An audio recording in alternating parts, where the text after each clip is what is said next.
Video شروع کرنے سے پہلے ہمارے چینل کو لازمی سبسکرائب کریں۔ میرا نام بلال ہے، میری عمر 22 سال ہے۔ ہمارے گھر کی 2 منزلیں تھیں۔ ایک منزل پر ہم خود رہتے تھے، جبکہ دوسری منزل ہم نے کرائے پر دی ہوئی تھی، لیکن وہ لوگ کہیں اور چلے گئے تھے۔ اس منزل کے کرائے سے ہمیں اچھا خاصا فائدہ ہوتا تھا، پر اب ہم نئے کرایہ دار ڈھونڈنے لگے تھے۔ کچھ دن کے بعد ایک کرایہ دار آئی، اور اس وقت کوئی بڑا گھر پر نہیں تھا۔ میری اماں نے مجھے اس کو گھر دکھانے کے لیے بھیج دیا۔ جب میں اس عورت کو دیکھا تو میرا دل اچھل کر حلق تک آ گیا، کیونکہ وہ پہلی حسین عورت تھی جو ہمارے گھر پر رہے گی۔ یہ سوچ کر ہی میرے من میں لڈو پھوٹنے لگے تھے۔ جو اپنی جسامت سے ایک انٹی لگ رہی تھی اور حسن سے مالا مال تھی، میری نظریں اس پر سے ہٹنے کا نام ہی نہیں لے رہی تھی۔ میں نے انٹی کو سارا گھر دکھایا اور اسے گھر بہت ہی پسند آیا، پر اس کا کہنا تھا کہ اسے کمروں میں صرف ایک کمرہ ہی چاہیے، کیونکہ اس کا شوہر باہر والے ملک ہوتا ہے، جس کی وجہ سے اسے باقی کمروں کی ضرورت نہیں ہے۔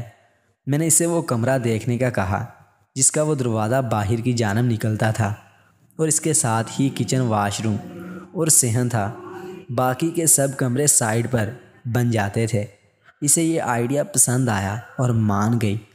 وہ عورت میرے ساتھ فری نہیں ہو رہی تھی۔ میں نے سوچنا شروع کر دیا کہ کیسے اس کی توجہ اپنی جانب حاصل کروں۔ ایک دن میں شام کو اپنے روم میں تھا، جب میں نے کھڑکی سے دیکھا کہ وہ کافی باریک کپڑے پہن کر کہیں جا رہی تھی۔ میں نے اس حالت میں دیکھا تو میرے اندر جیسے آگ لگ گئی تھی۔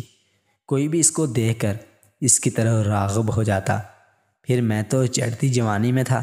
میں نے منصوبہ بنایا اور اگلے دن ہی اس کے جانے سے پہلے سیڑھیوں پر ایک تیل کی بوتل انڈیل دی۔ میں خود تو جا کر اپنے روم کی کھڑکی سے دیکھنے لگا جو کہ سیدھا اس سیڑھیوں کی طرف کھلتی تھی۔ کچھ دیر بعد ہی وہ دوبارہ باہر نکلی اور اسی طرح کے کپڑے پہننے کافی لچک کر چل رہی تھی، جب اچانک اس کا پاؤں پھسل گیا اور ایک زوردار چیخ کے ساتھ وہ نیچے گرتی چلی گئی۔ میں نے موقع دیکھا اور باہر نکل گیا۔ اب ٹھیک تو ہیں؟ میں نے فوراً اسے گرتا ہوا دیکھا تو اس کے بازو تھاما اور سہارا دیا، جبکہ وہ درد سے تڑپ رہی تھی اور چلنے میں دشواری پیش آ رہی تھی۔ کہنے لگی کہ پلیز مجھے میرے روم تک چھوڑ دو۔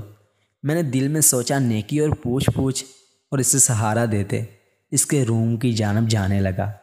اس کا سارا بوجھ میرے اوپر تھا، لیکن میں نے اسے بوجھ کو خوشی خوشی برداشت کیا تھا اور اسے روم میں لے گیا۔ وہ درد سے ابھی بھی تڑپ رہی تھی اور پوچھنے لگی کہ یہ کس کم بخت کی حرکت تھی۔ میں نے فوراً گھبرا گیا اور جھٹ سے بولا کہ گلی کے کچھ بچے کھیلنے آتے ہیں اور یہ ان کی ہی شرارت ہوگی۔ میں نے اسے مالش کرنے کا کہا۔ اگر وہ اجازت دے دیتی تو میں مالش کر دوں، جس پر اس نے فوراً اجازت دے دی اور میں نے تیل لے کر آ گیا اور اس کے چکنے پاؤں پر لگانے لگا۔ اس کے شلوار کو میں نے تھوڑا اوپر کیا اور معائنہ کرنے لگا۔ میں نے اس سے نام پوچھا تو رضیہ بتایا۔ آپ کے کوئی بچے نہیں ہیں؟ میں نے اسے پوچھا، جس پر انہوں نے چڑ کر کہا کہ اسے بچے پسند نہیں ہیں۔ میں حیران ہوا کہ کیسی عورت ہے۔ میں نے اپنے دونوں ہاتھوں سے اس کے پاؤں کو دبایا۔ اس کی آواز نکلی جیسے اسے سکون مل رہا ہو۔ میں نے اسے پوچھا کہ کیا وہ اپنے شوہر کو مس نہیں کرتی، تو وہ کہنے لگی کہ نہیں، اس کی کمی پوری ہو جاتی ہے۔ میں حیران ہوا، اتنی بے باک عورت ہے۔ میں اس کی مالش چھوڑ دی، پر وہ اور کرنے کی گزارش کرنے لگی تو حیران ہوا، لیکن مجھے تو یہ سب پہلے سے ہی چاہیے تھا۔ اس نے اپنی آنکھیں بند کر لی۔ اب میں اس کی اہم چیز کو بھرپور طریقے سے دیکھنے لگا تھا، اپنی آنکھوں سے انہیں دل میں اتارنے لگا تھا، جیسے اس کے بعد مجھے موقع نہ ملے۔ اتنے میں کسی کی کال آئی اور میری پرواہ کیے بغیر اس نے میرے سامنے فون اٹھایا نہیں۔ میں آج تم آ جانا، اس نے فون پر کسی کو کہا اور فون رکھ دیا۔ کچھ دیر بعد مجھے بھی چلے جانے کا کہا اور میں چلا گیا، پر میں سوچ رہا تھا کہ کون ہے وہ جو آج رات کو آنے والا ہے۔ میں نے فیصلہ کیا کہ اس چیز کا بھی پتہ لگوا لوں گا۔ پھر جیسے ہی رات ہوئی تو میں نے اس کا پاؤں پوچھنے لگا، بہانہ بنایا اور اس کی طرف جانے لگا۔ میں جیسے ہی اس کے روم کے سامنے کھڑا ہوا تو ہلکی سی سرگوشیاں میرے کانوں میں پڑنے لگی۔ میں حیران تھا یہ کس قسم کی آواز ہے۔ مجھے مزید تجسس ہوا اور میں نے دروازہ کھول دیا۔ جیسے سامنے کا منظر دیکھ کر میری ہوائیاں اڑنے لگی تھیں۔ وہ عورت بنا کپڑوں کے کسی مرد کے ساتھ تھی اور وہ سب کر رہی تھی جو میں اس کے ساتھ کرنے کے ارمان لے بیٹھا تھا۔ میں شاک ہوا اس کے پہلے وہ دونوں مجھے دیکھ لیتے جب میں ویسے ہی باہر کی جانب نکل گیا اور مجھے دروازہ بند کرنا یاد نہ رہا۔ پیچھے سے دروازہ بند ہونے کی آواز میں کافی ڈر گیا تھا کہ اگر اس نے مجھ سے پوچھ لیا کہ میں کیا کر رہا تھا تو کیا جواب دوں گا۔ میں نے اس سے خود کو بچانے لگا تھا۔ 3-4 دن ایسے ہی گزرے، پر میرا دل کر رہا تھا کہ میں دوبارہ اس کو اس حالت میں دیکھوں، اور اس رات پھر میں نے ارادہ کیا کہ اس کے روم میں جاتا ہوں۔ میں جیسے ہی اس کے روم میں گیا تو روم میں کوئی نہیں تھا، وہ نہ جانے کہاں تھی۔ میں واپس مڑا تو وہ میرے پیچھے کھڑی تھی۔ میں ہڑبڑا گیا۔ وہ اس دن مجھے بازو سے پکڑ کر مجھے اپنے روم میں لے گئی اور لاک کر دیا۔ مجھ سے پوچھنے لگی کہ یہ کیسی حرکت ہے، مجھے شرم نہیں آتی کسی کو چوری چھپے دیکھتے ہو؟ میں نے اس سے معذرت کی کہ میں تو آپ کے پاؤں کی خیریت پوچھنے آیا تھا، اور مجھے کیا معلوم کہ آپ وہ سب کر رہی ہوں گی۔